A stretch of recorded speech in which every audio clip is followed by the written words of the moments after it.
देश अपने फिजिकल और डिजिटल इंफ्रास्ट्रक्चर को आधुनिक बनाने में जुटा है,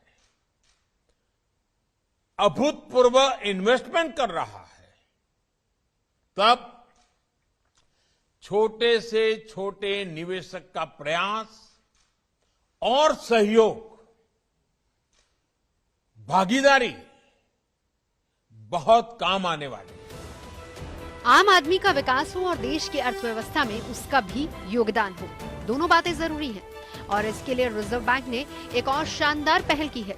रिजर्व बैंक की 2 योजनाओं को प्रधानमंत्री ने लॉन्च किया।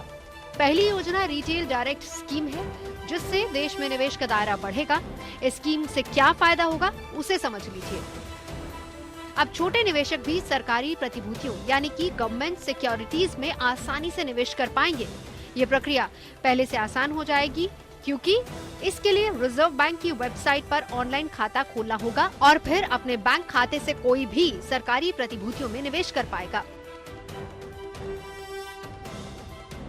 पोर्टल का नाम है आरबीआई रिटेल डायरेक्ट और इसके लिए किसी भी तरह का शुल्क नहीं लिया जाएगा। गवर्नमेंट सिक्योरिटीज में अभी तक संस्थागत निवेश ही ज्यादा है, लेकिन अब सरकार की कोशिश आम लोगों को निवेश के लिए बढ़ावा देना है। आरबीआई ने इसकी प्रक्रिया आसान बना दी है।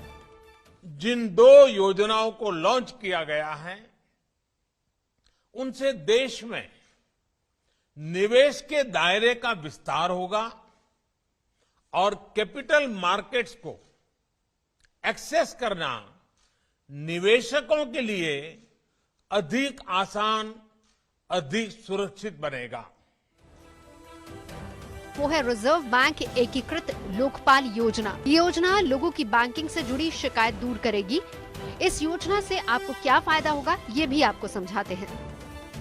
इस स्कीम की थीम एक देश एक लोकपाल बनाई गई है। इसके तहत रिजर्व बैंक के तहत आने वाले बैंकों के ग्राहक अपनी शिकायत एक पोर्टल, एक ईमेल और एक पते पर कर सकेंगे। यानी एक विंडो के द्वारा बैंक ग्राहक अपनी शिकायतें फाइल कर सकेंगे, दस्तावेज जमा कर पाएंगे और इस मामले में क्या क्या हो रहा है इसकी निगरानी भी की जा सकेगी।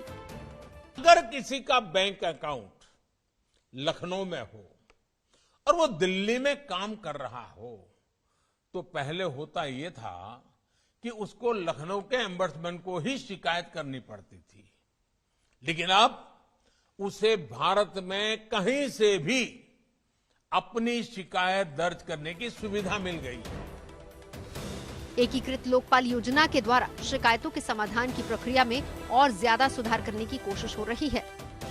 उम्मीद ये की जा रही है कि आरबीआई की दोनों योजनाओं से आम आदमी और छोटे निवेशकों को बड़ा फायदा होगा। ये एक बहुत बड़ा बोनेंजा है उन लोगों के लिए जो कि पेंशन का पैसा एफडीज में डालकर रखते हैं या पीएफ का पैसा एफडीज में डालकर रखते हैं। एफडीज में रिटर्न जहां पर हार्डली 5 या 6% रह गए हैं। सीनियर सिटीजन्स के लिए थोड़ी दिक्कत हो रही है, तो उनको अगर 2-3% भी ज्यादा मिल जाता है स्टेट गवर्नमेंट के बॉन्ड में, तो उनके लिए बहुत बड़ा फायदा होगा।